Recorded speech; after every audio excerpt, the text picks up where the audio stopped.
Hello mga mamshi! Maganda pa kayo sa umaga!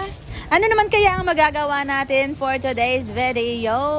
Pero syempre, unang-una sa lahat, magluto muna tayo ng almusal, no? Magkape tayo, tuyo, at saka sinangag. Meron din tayong itlog dyan. Na-miss ko to, moms, promise. Kasi more on, puro tinapay kami nung mga nakaraang araw. Kaya ayan, nakapagluto ako, no? Ang sarap niyan, Tapos isasawsaw mo sa suka na maanghang. Ay, ang sarap. Tapos dumating na nga pala yung aking parcel, mga mamshi. Ito yung in-order ko sa Lazada, of course.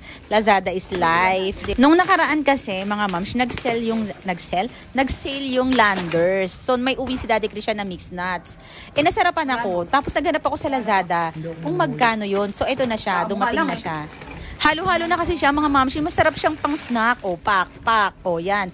Mapapasayaw pang lola nyo. Dalawa yung in-order ko kasi sabi ko, tag-isa kami ni mama. Papa, tikim ko rin sa kanya. Tapos tingnan nyo yung nakalagay, diabetic. Diba? Para syempre, alam nyo na yung mga iwas-iwas sa matatamis. Ang sarap niyan, mga mamshi. Mag-order na kayo. Hindi ko alam yung link. Basta yan. Maghanapin nyo na lang dyan sa Lazada. I-type nyo lang yan. Kasi nung nakaraan, mga mamshi, binigyan si mama ng chocolate. Isipin nyo, chocolate na isang ganyan. Mauubos niya. So, no.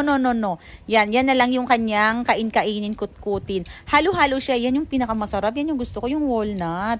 Tapos, meron din siyang almond. May raisins, pinakamasarap din. Sarap. Ang sarap, guys. Ang sarap. Nakaka-addict, guys.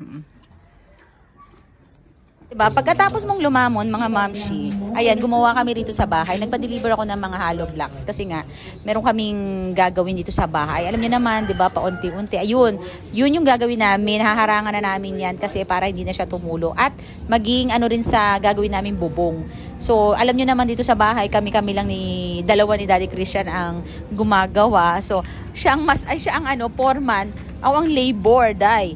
So, ayan, yung aking paa. Masaya din naman na kaming dalawa kasi alam niyo yun, contented kami sa ginagawa namin. Kasi pag halimbawa, papagawa niyo sa iba, tapos hindi naman kayo kontento, yung mas stress lang kayo. So, at least kami, kontento kami sa kung ano yung kinalalabasan ng aming project. Ayan, diba? Kakaririn ko na talaga to, mga mamshi. Gusto ko na nga mag-apply sa mga naggaganto, nagko-construction para may sideline ako. Kaso parang hindi kasi kaninang umaga, yumuko lang ako, sumakit na yung balakang ko dyan. Siguro napagod ako. May sukat-sukat rin kasi kami dito. Tsaka konti-konti lang yung aming hinahalo or yung tinitimpla namin, ganyan. Para hindi sobra-sobra hindi titigas, ganyan. So, 4 na patong lang yung nilagay namin dyan na hollow blocks.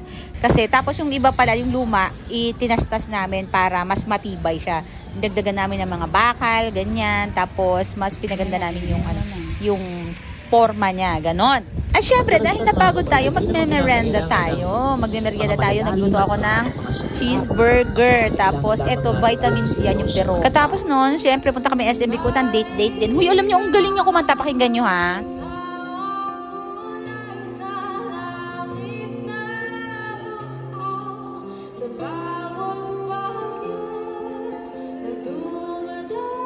Diba ang galing? Yun lang.